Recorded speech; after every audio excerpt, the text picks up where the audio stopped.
You are listening to Alex Nanlohi Podcast, to know the Lord and to make Him known.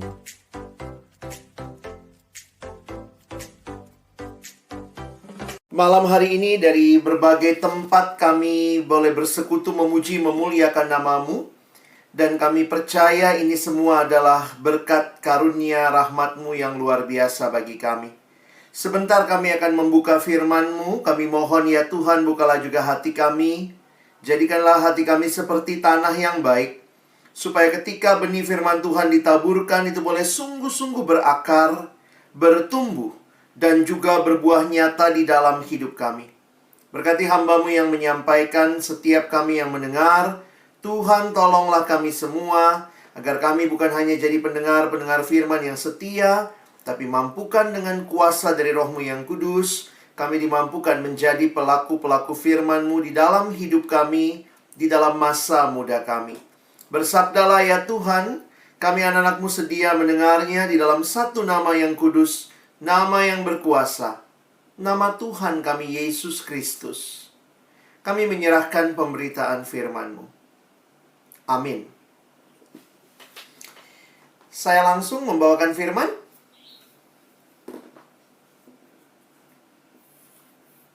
Oke. Baik, teman-teman. Sekali lagi, saya bersyukur malam hari ini boleh melayani teman-temanku yang jauh di Manokwari.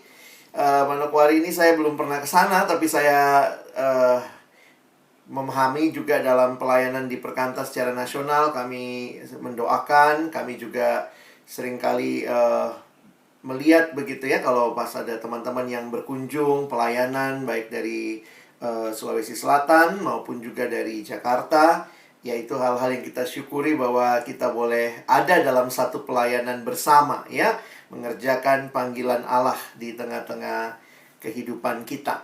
Nah, saya mengajak teman-teman malam hari ini, saya coba ajak kita untuk melihat bagian firman Tuhan yang akan mendasari perenungan kita malam hari ini. Kak Alex ingin kita belajar dari Yeremia pasal yang ke-29. Yeremia pasal yang ke-29, kita akan melihat di dalam ayat 1 sampai dengan ayat yang ke-11. Yeremia pasal yang ke-29 ayat 1 sampai dengan ayatnya yang ke-11 ya. Nah, saya rindu teman-teman untuk kita boleh belajar bagian ini sama-sama. Apakah ada yang bisa tolong membacakan bagian ini buat kita? Silakan kalau bisa nyalakan mic-nya. Lalu kemudian tolong bacakan Yeremia 29 ayat 1 sampai dengan ayatnya yang ke-11. Silakan, satu orang boleh bacakan buat kita. Ada yang bersedia?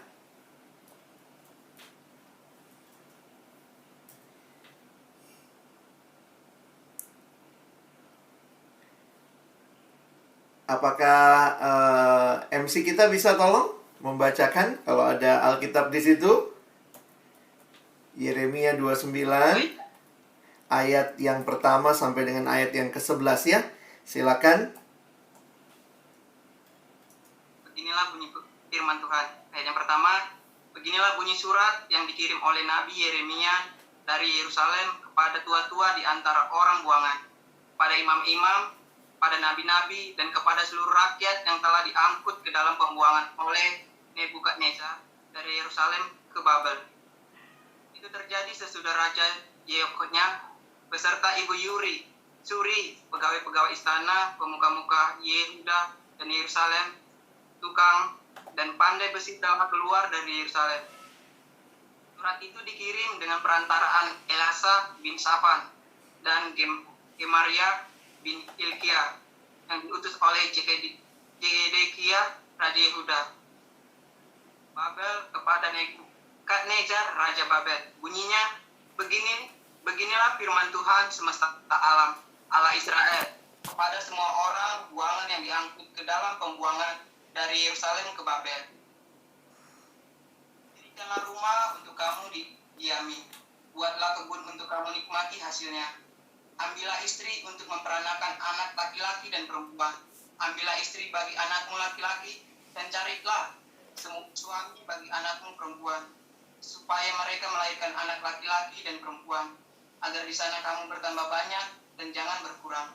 Usahakanlah kesejahteraan kota kemana kamu aku buang, dan berdoalah untuk kota itu pada Tuhan, sebab kesejahteraannya adalah kesejahteraanmu. Tunggu, begini firman Tuhan semesta alam, Allah Israel.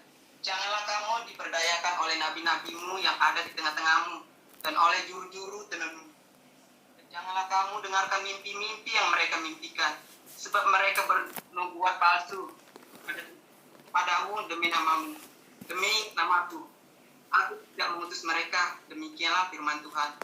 Sebab beginilah firman Tuhan, apabila telah genap 70 tahun bagi Babel, barulah aku memperhatikan kamu. Aku akan menepati janjiku itu kepadamu dengan mengembalikan kamu ke tempat ini. Sebab aku ini mengetahui rancangan-rancangan apa yang ada padaku mengenai kamu. Demikianlah firman Tuhan, yaitu rancangan damai sejahtera dan bukan rancangan kecelakaan, untuk memberikan kepadamu hari depan yang penuh harapan. Baik, terima kasih banyak.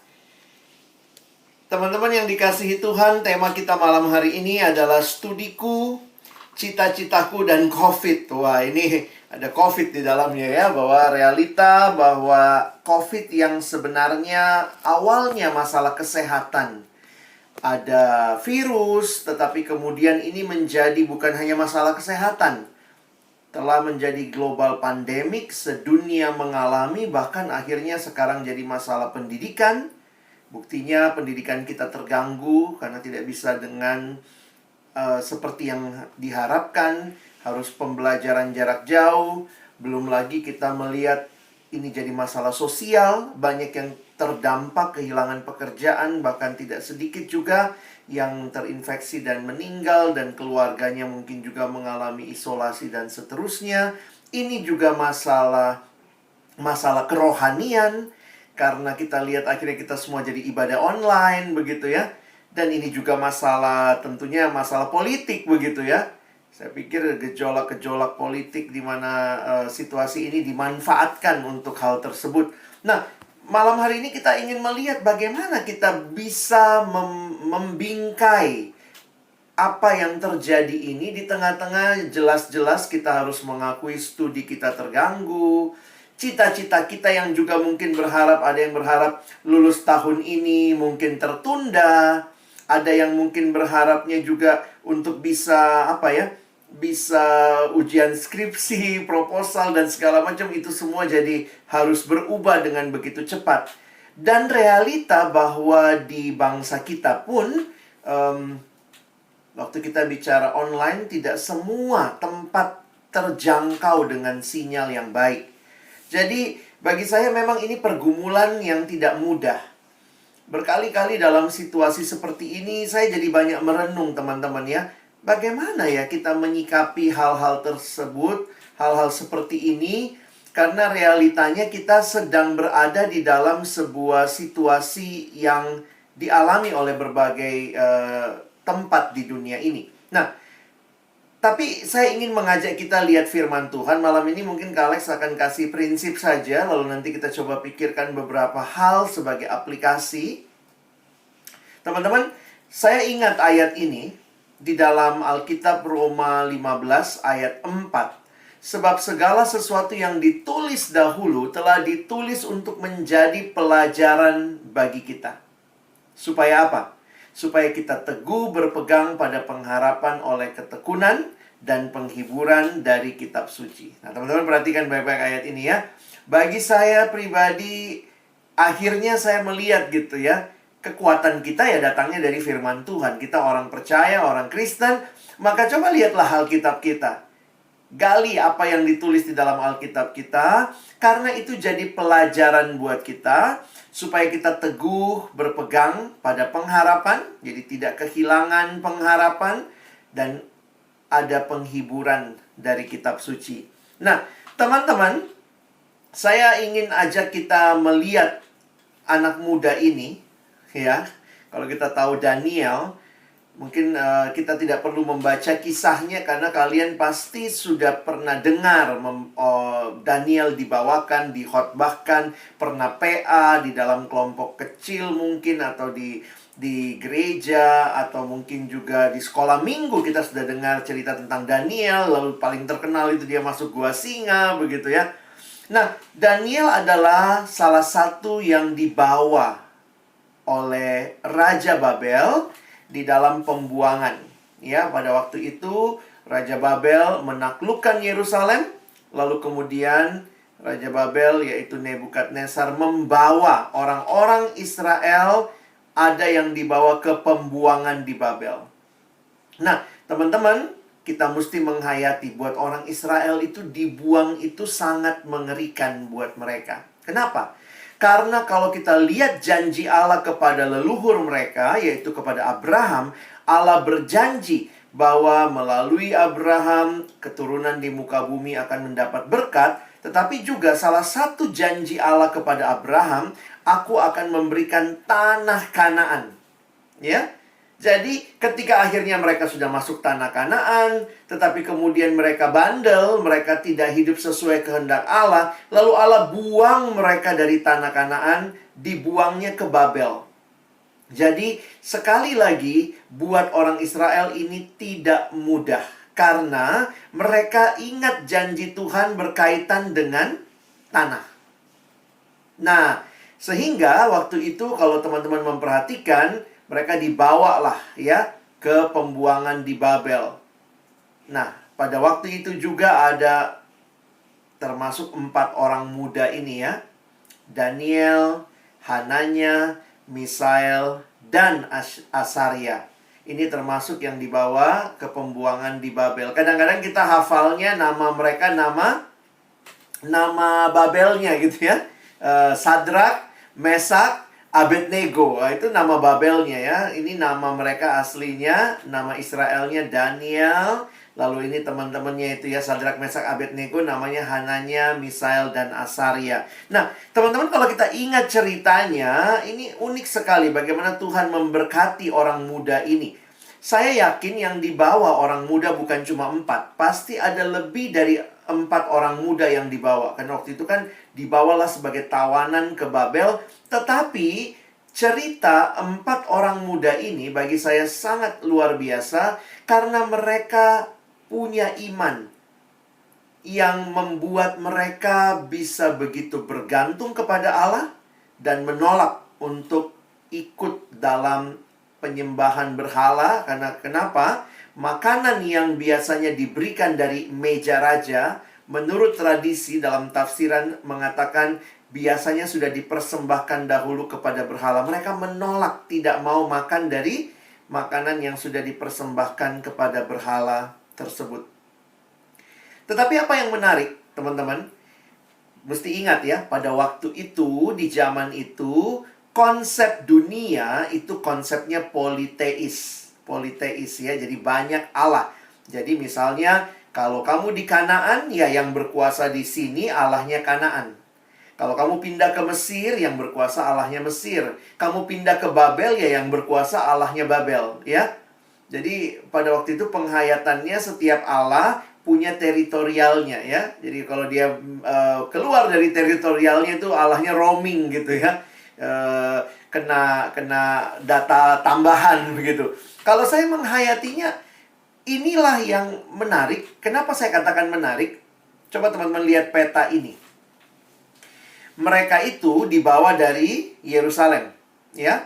Mereka dibawa dari Yerusalem, lalu dibawa ke Babylon, ya. Jadi sebenarnya ini arahnya perjalanan. Waktu itu kamu bilang, harusnya bisa langsung dia ke kanan itu kan, Kak. Waktu itu tempat nggak bisa dijalani ya. Jadi harus memutar ke atas. Jadi bayangkan mereka dibawa dari Yerusalem, dibawa itu kurang lebih perjalanannya 1000 mil dibawa ke Babel. Bisa saja orang-orang muda ini kan sudah jauh dari Yerusalem. Masih ingat ya, waktu itu ada konsep Allah-Allah teritorial. Ya sudah, kalau di Babel, Allah Israel nggak ngeliat gitu ya. Tapi bagi saya menarik karena justru di tempat yang jauh pun mereka tetap meyakini. Apa yang mereka yakini? Allah hadir. Karena itu kalau kita lihat ceritanya di Babel pun, mereka menolak makanan-makanan berhala. Kadang-kadang saya mikir gitu ya, kan jauh dari Yerusalem ya. Kalau mereka ikuti konsep Allah pada waktu itu, ya sudah. Allah yang Israel ketinggalan di Israel. Di Babel ini Allahnya Babel, ini makanannya. Tapi bayangkan Daniel dan teman-temannya menolak. Tidak. Allah mereka adalah Allah internasional. Allah yang menguasai seluruh bumi. Maka di Babel pun Allahnya Israel adalah Allah yang melihat apa yang mereka lakukan. Maka mereka menolak, tidak mau. Tapi ada hal yang menarik bagi saya. Apa yang menarik? Daniel dan kawan-kawannya menolak makan makanan persembahan berhala. Tapi kenapa ya? Daniel ini malah kerja sama Raja Babel. Nah, ini menarik nih ya. Kenapa Daniel malah kerja sama Raja Babel? Kenapa Daniel malah mengabdi sama Raja Babel? Dan sebenarnya hal yang menarik bahwa Daniel ini ternyata luar biasa pintar. Jadi waktu dia ada di Babel, dia belajar bahasa dan tulisan orang Kasdim. Demikian ditulis di pasal 1. Lalu bagaimana di akhir Daniel 1 diceritakan bahwa Daniel dan teman-temannya ini 10 kali lebih cerdas daripada semua orang pada waktu itu. Jadi saya melihat bahwa mereka tetap di tengah-tengah pembuangan. Di tengah pembuangan mereka belajar keras. Bagi saya menarik ya. Mereka belajar sungguh-sungguh. Dan waktu mereka belajar mereka jadi the best. Habis mereka jadi the best, kemudian kita lihat lagi bagaimana mereka mendapat posisi-posisi penting di dalam kerajaan. Dan sampai masa tuanya, di Daniel pasal 6, di Daniel pasal 6 itu sebenarnya Daniel diperkirakan sudah tidak muda lagi. Daniel pasal 1 masih muda kan, dibawa dari pembuangan dari Yerusalem, dibawa waktu mereka masih muda tadi ya. Tapi Daniel pasal 6 itu kira-kira sudah 66 tahun berlalu. Nanti kalian cek sendiri ya. 66 tahun kira-kira sudah berlalu. Karena Daniel pasal 1, pasal 2, pasal 3, pasal 4 itu kerajaannya kerajaan Babel. Rajanya Nebukadnezar. Jadi 4 pasal pertama kitab Daniel itu rajanya Nebukadnezar. Lalu masuk di pasal yang kelima, rajanya ganti. Belsasar. Masih kerajaan Babel. Nah, ingat teman-teman, pada waktu itu raja itu kan nggak ada periode, namanya raja. Dia diganti kalau mati. Kalau nggak mati, raja itu digantinya kalau ada kerajaan lain yang menyerang. Jadi Daniel 1 sampai Daniel pasal yang kelima itu satu kerajaan, Babylonian Empire. Berapa raja? 2 raja. Satu namanya Nebukadnezar di pasal 1 sampai 4. Satu lagi pasal 5 Raja Belsasar. Lalu nanti di Daniel pasal 6 itu sudah ganti kerajaan yang menguasai dunia pada waktu itu, karena Babilonia ini dikalahkan oleh Media. Itu kalian lihat di peta di atas, Median Empire.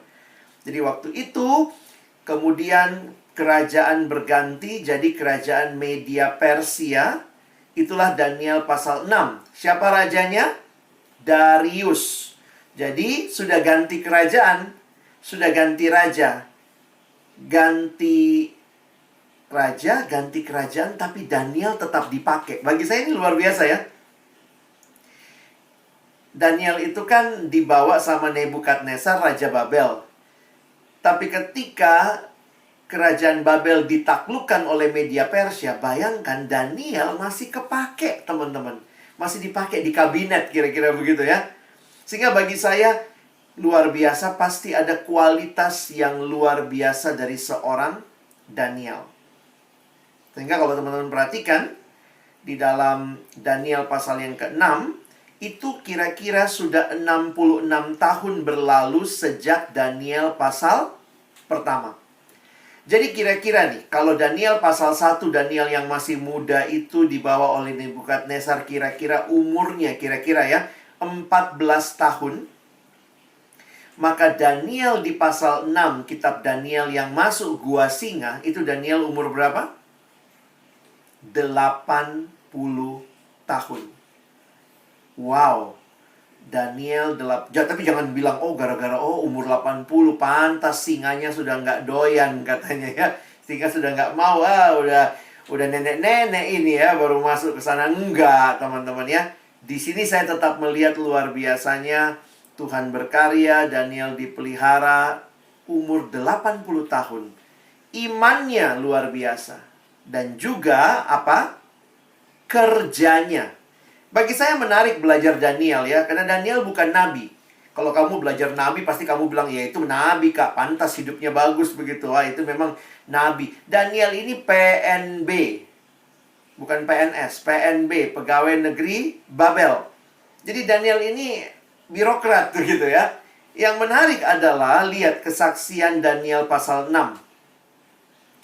Maka Daniel ini melebihi para pejabat tinggi dan para wakil raja itu, karena ia mempunyai roh yang luar biasa, dan raja bermaksud untuk menempatkannya atas seluruh kerajaannya. Kemudian, para pejabat tinggi dan wakil raja itu mencari alasan dakwaan terhadap Daniel dalam hal pemerintahan. Tetapi mereka tidak mendapati alasan apapun atau sesuatu kesalahan, sebab ia setia dan tidak ada didapati sesuatu kelalaian atau sesuatu kesalahan padanya. Bagaimana pekerjaannya Daniel? Excellent. Wow, bagi saya ini luar biasa ya. Kadang-kadang kalau kita luar biasa di persekutuan, maaf ya, kalau kita luar biasa di persekutuan bukannya nggak bagus sih. Tapi kalau kita bicara misalnya di dalam dunia pemerintahan, orang akan melihat kamu bukan kerohanianmu, tetapi pekerjaanmu kan. Jadi bagi saya yang penting juga bukan cuma kerohanian. Untuk tampil di ruang publik, kamu mesti punya kemampuan. Dan Daniel membuktikan itu. Tapi ternyata bukan hanya itu, Daniel juga punya kerohanian. Jadi bagi saya dua hal ini penting ya.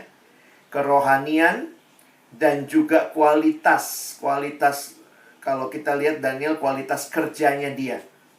Jangan cuma bangun salah satu. Bangunlah kerohanian yang baik, tapi juga di dunia pekerjaan nanti, teman-teman, yang penting itu adalah kamu juga punya kemampuan kerja. Saya pikir Bapak Ahok dikenang lah. Bapak Ahok ini dikenang bukan karena dia rajin saat teduh gitu ya. Itu kan masyarakat nggak tahu kali ya. Atau mungkin orang-orang yang beda agama sama kita nggak tahu. Pak Ahok itu dikenang karena kerjanya luar biasa.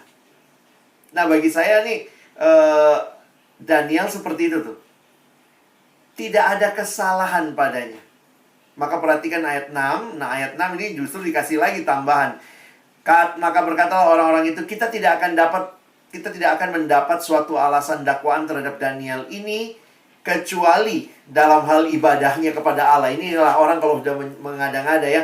Dicarilah kesalahannya dalam pekerjaannya. Excellent pekerjaannya. Nggak ada lagi nih cara lain. Udahlah, kita mesti ngorek-ngorek agamanya.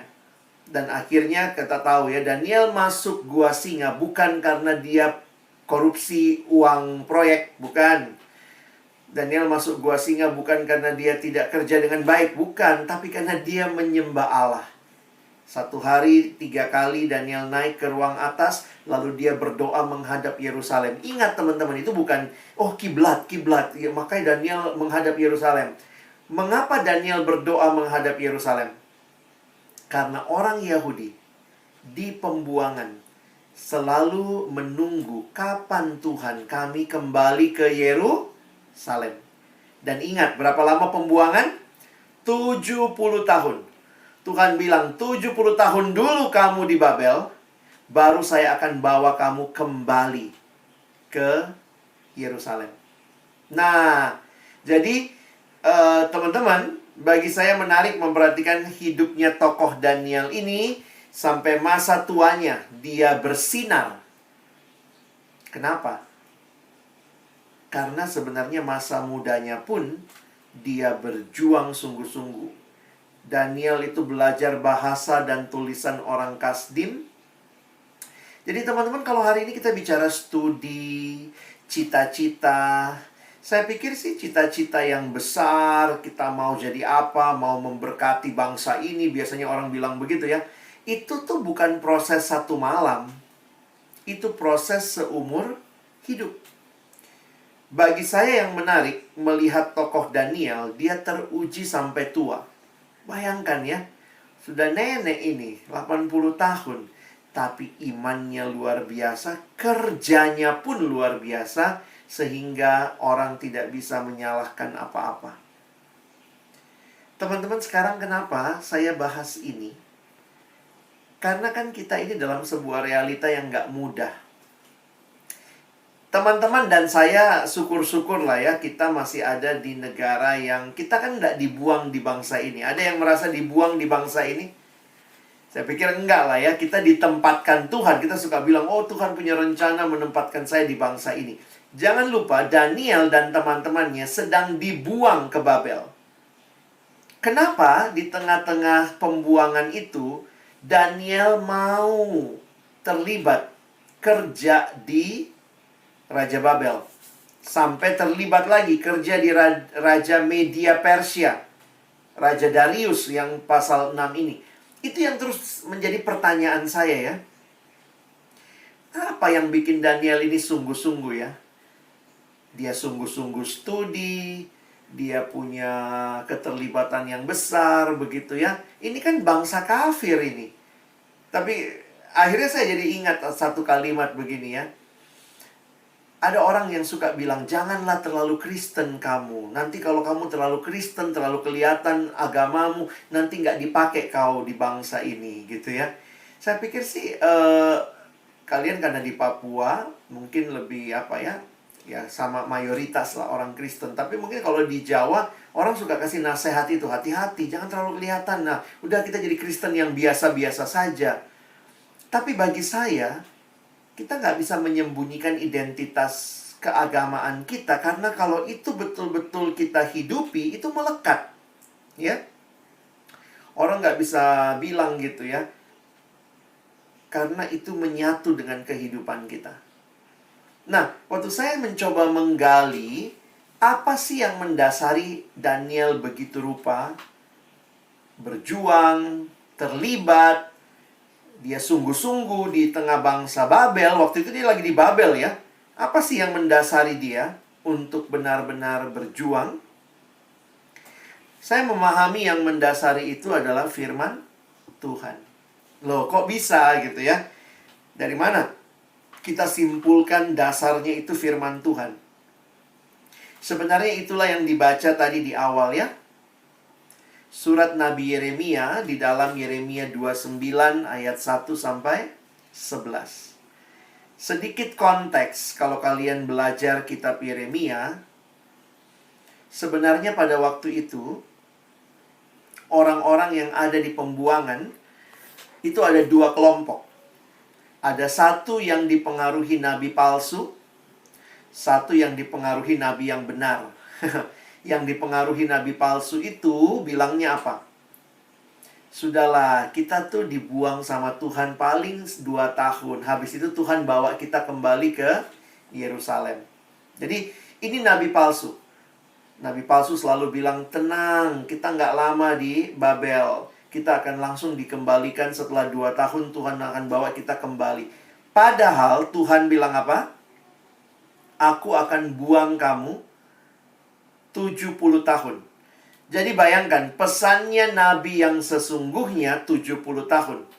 Pesannya nabi yang palsu cuma 2 tahun. Kalian lebih senang dengar yang mana ya? Kalau misalnya ada malaikat datang, Indonesia akan dijajah. Satu bilang kamu akan dijajah 2 tahun, satu bilangnya 70 tahun. Ya kita maunya yang 2 tahun kali ya, jangan lama-lama lah. Tapi waktu melihat Nabi Yeremia sebagai nabi yang asli melawan nabi-nabi palsu. Waktu itu nabi palsu bilang, Karena nabi palsu kasih menghasut rakyat. Ngapain denger Yeremia? Gila 70 tahun. Yang satu, kita cuma 2 tahun. Nah, bayangkan yang dengar pesannya Yeremia sama yang dengar pesannya nabi palsu, kira-kira reaksinya berbeda nggak? Oh, beda dong. Yang satu kan cuma 2 tahun. Yang satunya 70 tahun. Nah, kira-kira Daniel dengar yang mana? Nah, udah pasti ya. Daniel nampaknya membaca dan menghidupi pesan firman Tuhan yang disampaikan Nabi Yeremia yang waktu itu mengirim surat. Jadi sekarang kita lihat lagi suratnya. Kita nggak akan dalami ini, tapi Kak Alex ingin kita memahami ya. Kenapa Daniel sampai 80 tahun kerja sama pemerintah kafir? Apa sih yang mendasari dia begitu berjuang? Dia belajar tulisan dan bahasa orang Kasdim. Dia punya cita-cita yang begitu luar biasa untuk menjadi berkat. Kenapa? Karena suratnya Nabi Yeremia ini saya yakin dibaca Daniel. Daniel muda baca surat Nabi Yeremia walaupun 70 tahun. Tapi inilah pesan yang asli dari firman Tuhan. Ya, teman-teman lihat lagi suratnya ya. Yeremianya tidak dibawa ke pembuangan. Jadi Yeremia itu tetap di Yerusalem. Jadi waktu itu jangan pikir semua orang Israel dibawa ke pembuangan. Tidak. Hanya orang-orang pilihan sebenarnya yang dibawa ke pembuangan. Lalu ada orang-orang yang masih tinggal di Yerusalem. Nah, Nabi Yeremia ini tinggal di Yerusalem. Setelah bangsa itu kemudian sampai ke Babel, dia kirim surat ke mereka.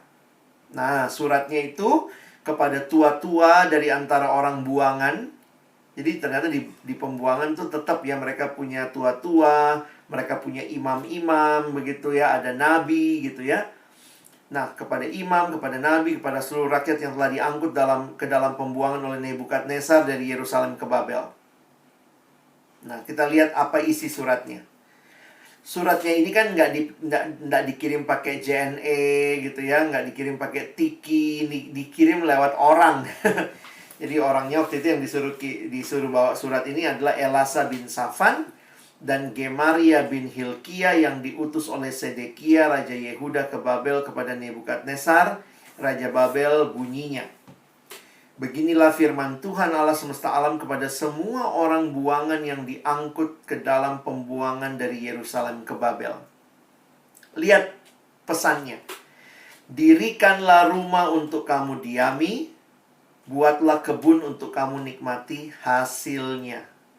Ambillah istri untuk memperanakan anak laki-laki dan perempuan. Ambilkanlah istri bagi anakmu laki-laki dan carikanlah suami bagi anakmu perempuan, supaya mereka melahirkan anak-anak laki-laki dan perempuan, agar di sana kamu bertambah dan jangan berkurang.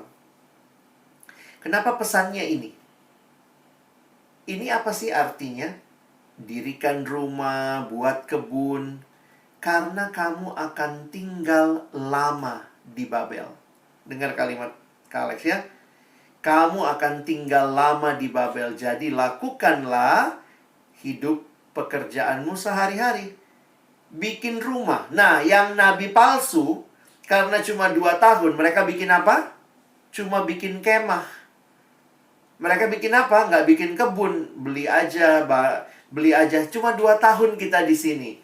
Ada yang bilang, kita mau kawinkan anak. Tunggulah, nanti pulang aja kita ke Yerusalem. Nanti aja kawinkan anak kita di Yerusalem aja.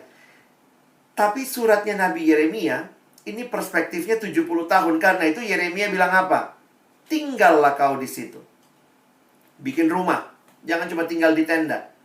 Buat kebun. Ambil istri.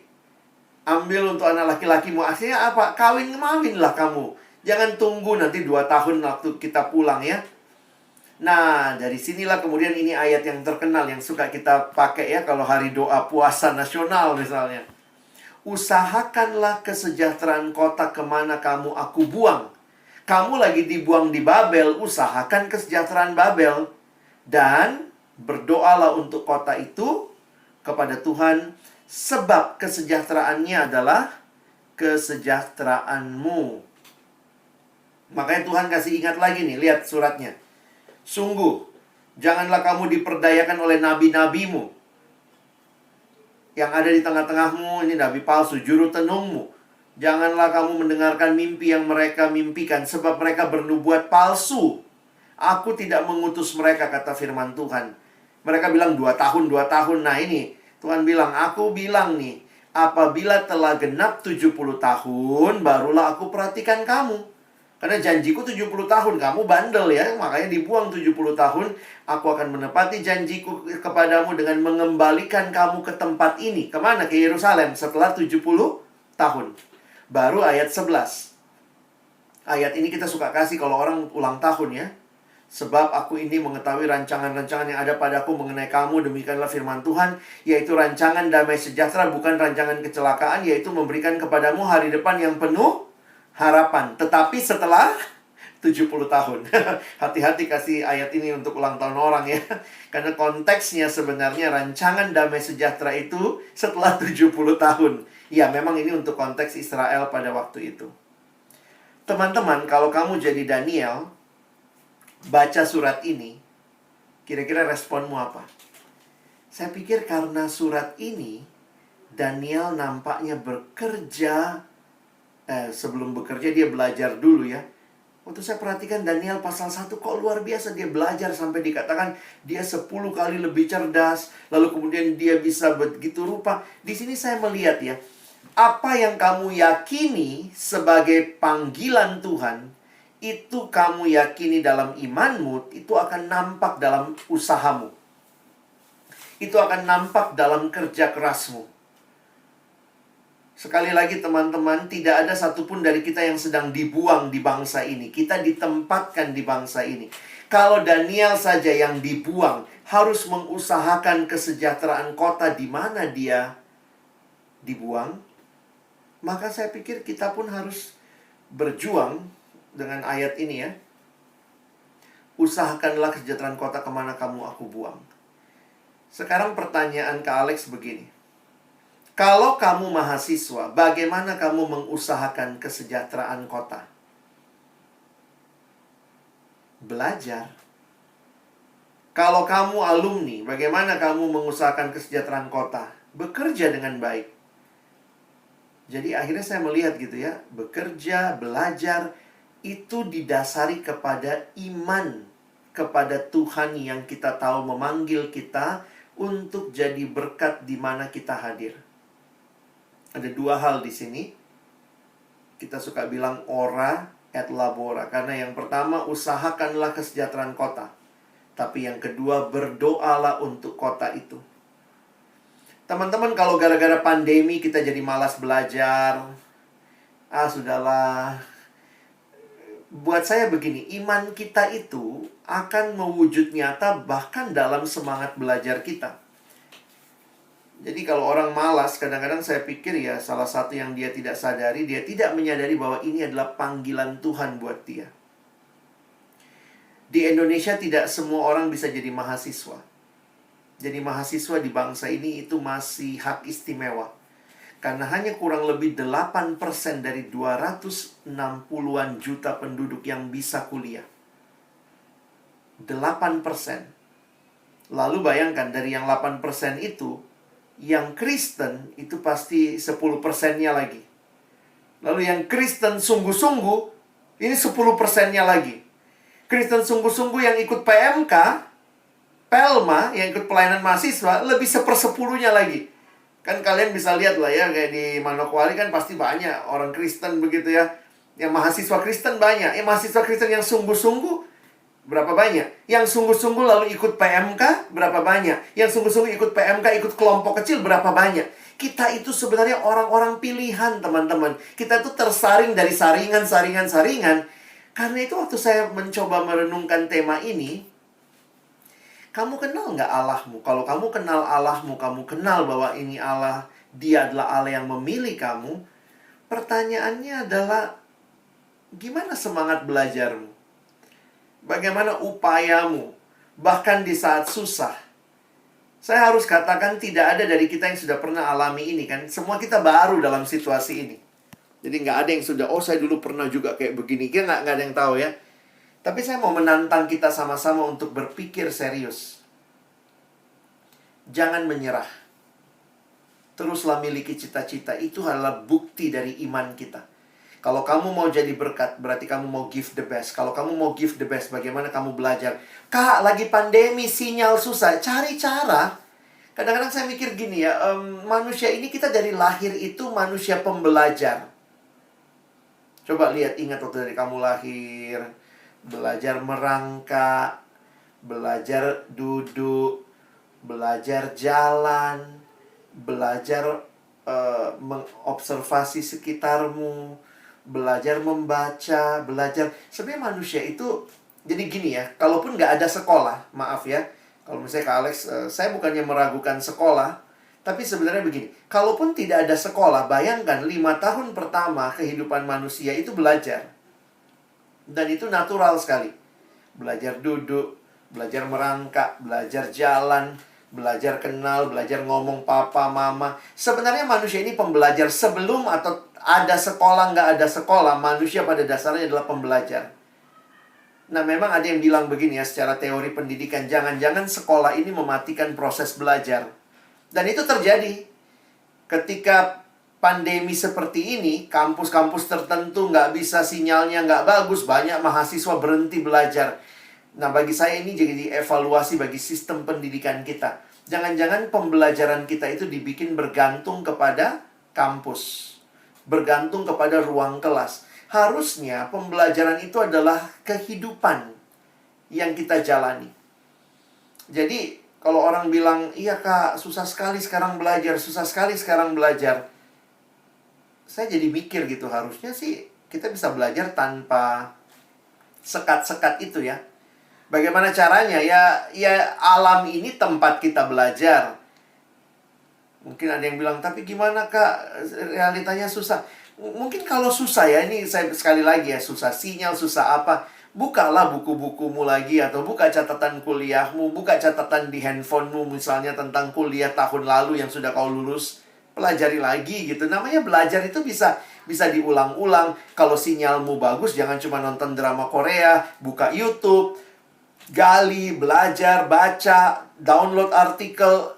Internet ini sumber pembelajaran. Cuma ini memang masalahnya kau mau apa tidak gitu ya. Kita rajin atau tidak. Jangan gara-gara COVID kita jadi berhenti. Drama Korea jalan tapi studi berhenti. Nggak ada motivasi. Aku nggak berharga. Aku nggak punya sinyal. Daniel juga nggak punya sinyal. Tapi dia bisa berkarya buat Tuhan tanpa sinyal. Kenapa? Karena dia punya kualitas. Dia punya keinginan belajar. Dia punya keinginan memberkati orang lain sehingga dia berjuang. Dan itu lahir dari apa? Lahir dari iman. Karena dia baca firman, dia baca surat Nabi Yeremia. Jadi saya menuliskan begini ya. Daniel kenal siapa Allahnya.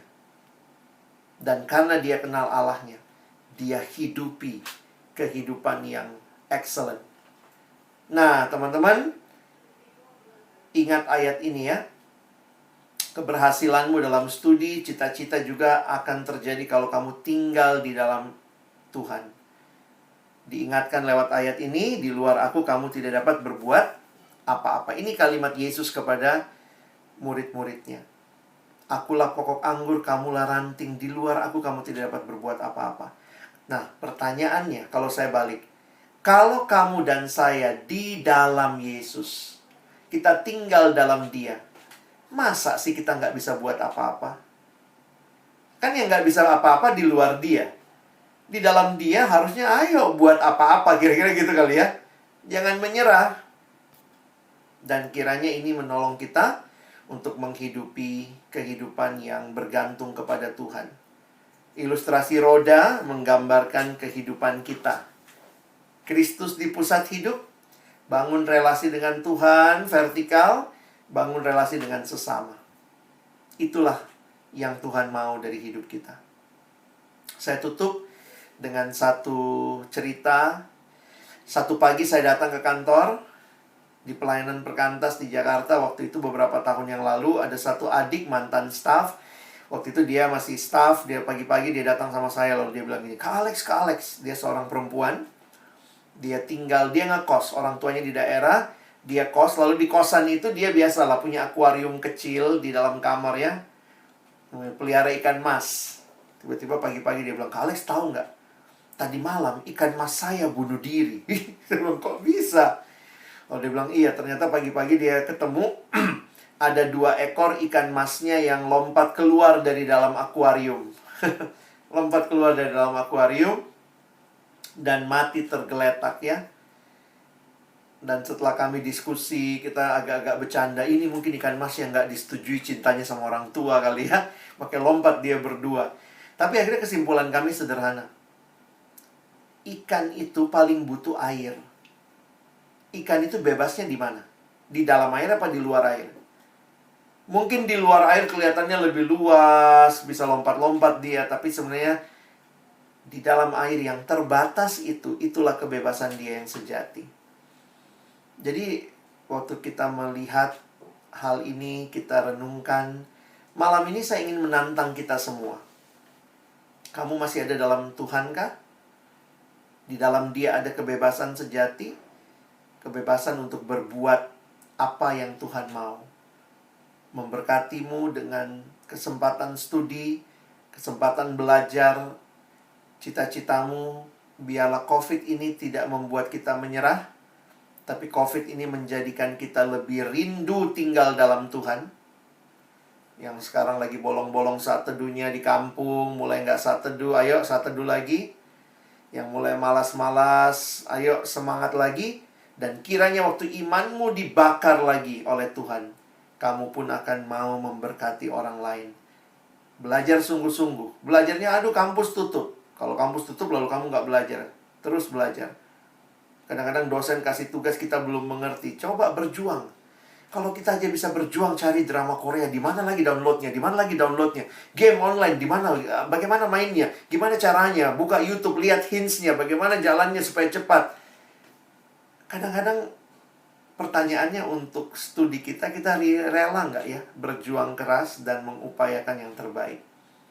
Nah, kiranya malam ini firman Tuhan menolong kita untuk hidup bagi Tuhan. Studiku, cita-citaku di dalam Tuhan, bukan di dalam COVID ya.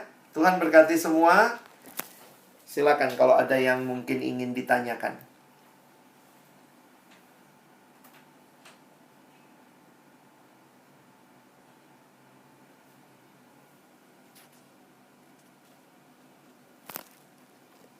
Ya, dipersilakan pada teman-teman yang ingin bertanya.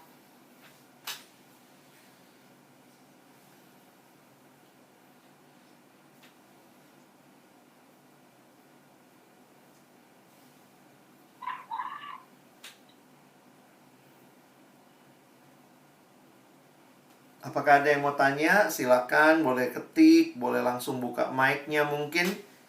Jadi kita bisa sama-sama mempertajam topik kita malam hari ini. Atau mungkin ada pengalamanmu bagaimana belajar di tengah situasi yang sulit.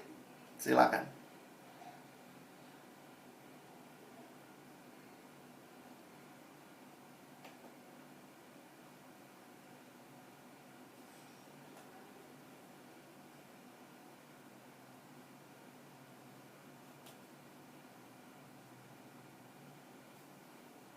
Sebanyak kayak Sama-sama. Ada lagi?